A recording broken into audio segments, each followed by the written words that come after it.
Bonjour à tous. Agriculteur depuis 20 ans en agriculture de conservation des sols en France, je suis président de l'Association pour la promotion d'une agriculture durable qui œuvre à son développement, l'APAD. Merci de votre invitation.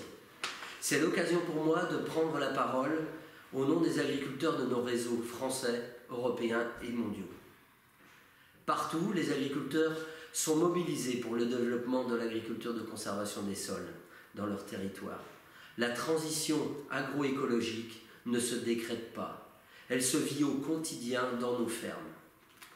Elle est toujours le fruit d'un engagement et de la mobilisation des agriculteurs. Ce point, vous le comprenez, est essentiel et c'est le cœur de notre travail. Définir des objectifs clairs, identifier les chemins à prendre pour réussir. Nous sommes clairement dans l'action. Et tout cela en favorisant une production agricole performante en quantité et en qualité, à des coûts équilibrés pour nos concitoyens. L'objectif premier de tout agriculteur. Or, pour accélérer la transition, nous avons besoin de votre soutien dans l'élaboration de futures politiques publiques et programmes scientifiques. Non pas en partant de là où vous voudriez que l'on soit, mais bien de notre réalité et de notre nécessité d'avancer étape par étape. Le travail pour fédérer un maximum d'acteurs autour des objectifs du 4 pour 1000 me semble être une réussite. La reconnaissance de la capacité des sols agricoles à devenir des puits de carbone est validée. Tant mieux et bravo. Mais le temps de la prise de conscience est passé. L'urgence climatique nous impose de franchir une nouvelle étape au sein du 4 pour 1000 et de s'engager.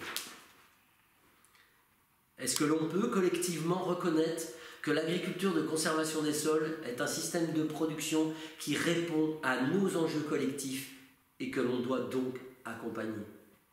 Est-ce que l'on peut collectivement reconnaître les indicateurs de résultats qui y sont liés? Peut-on s'accorder ici sur le fait qu'un agriculteur qui mettrait en place l'agriculture de conservation des sols dans sa ferme est sur le bon chemin, dans une démarche de progrès continu? Ce sont ces messages que les agriculteurs ont besoin d'entendre pour continuer à bouger et à s'engager. Et c'est cela que doivent refléter les politiques publiques et les programmes scientifiques.